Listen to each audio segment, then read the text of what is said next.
Hello கன்னூஸ், இந்த வீடியோவில் ரீசெண்டாக விஜே சித்து விலாக்ஸில் பார்த்த மிஸ்பா எப்படி பண்ணுறதுன்னு பார்க்கலாமா.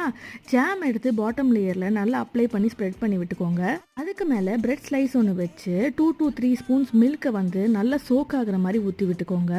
அதுக்கப்புறமா பால்கோவா லேயர் தான் ஆட் பண்ணணும். இந்த பால்கோவா நான் வீட்டிலையே பண்ணது. பால்கோவா லேயரை நல்லா ஸ்ப்ரெட் பண்ணி விட்டுக்கோங்க. அதுக்கு மேலே மறுபடியும் பிரெட் ஸ்லைஸ் வச்சு மறுபடியும் 2 to 3 ஸ்பூன்ஸ் மில்க் நல்லா ஊற்றிக்கோங்க சோக் ஆகுற மாதிரி. அதுக்கு மேலே மறுபடியும் நான் வீட்டிலேயே பண்ணியிருந்தேன் மில்க் மேட், அதை ஒரு 2 to 3 ஸ்பூன்ஸ் ஊற்றிக்கோங்க. உங்களுக்கு ஸ்வீட் கம்மியாக வேணும்னா கொஞ்சம் கம்மி பண்ணிக்கோங்க. நெக்ஸ்ட் லேயருக்கு வெனிலா ஐஸ்கிரீமை நல்லா ஸ்ப்ரெட் பண்ணி விட்டுக்கோங்க. அவர் அழகாக சாஃப்டி மிஷினில் கோன் மாதிரி பண்ணியிருந்தார். அதுக்கப்புறமா ஹார்லிக்ஸ் எடுத்து மேலே மலைச்சாரல் மாதிரி தூவி விட்டிங்கன்னா மிஸ்பா ரெடி.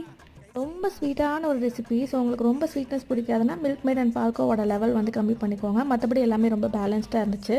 சூப்பர் சிம்பிளான recipe. Thanks to VJ Siddhu vlogs and Settai Sheriff பண்ணா.